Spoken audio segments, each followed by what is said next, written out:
and then reopen the Planning and Traffic Commission so we could finish up.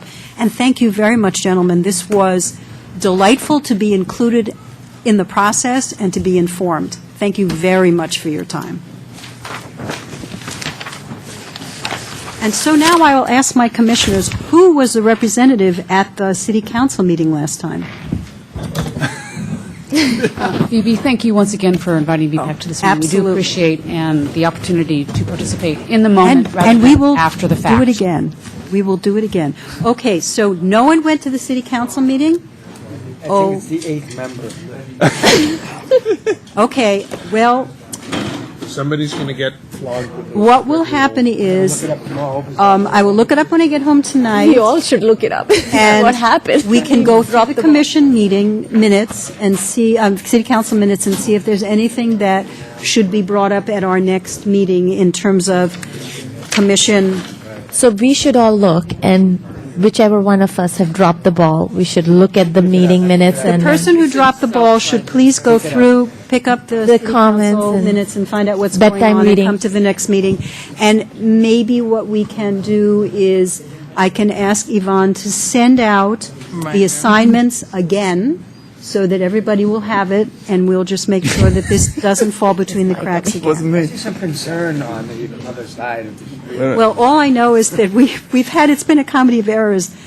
Malka went and forgot to bring her notes, and I came, and then, so I want to make sure we do better, guys. Okay, so in order for us to conclude this meeting, I have, we do have another, we have commission reports, which we are going to table temporarily, and then we need direction on future agenda items. yes, I just wanted to mention, I met with James, and we talked about, last meeting, we talked about commercial zoning in residential area, and I had some concerns, so I shared them with staff, and we did find that there were some discrepancies in office space, especially in parking, so that will be, I'm hoping, will be brought up in front of the council and through the process, because there's a 35% limit on building size in square foot in that zone. So, in fact, what you're saying is we have a legal nonconforming condition, and we've just allowed another illegal nonconforming condition? What I'm saying is that the ordinance that we adopted to put office space, if you read through the rest of that zoning, it was, I think, designed so that if you had a big store, you'd have a lot of parking with it. Mm-hmm.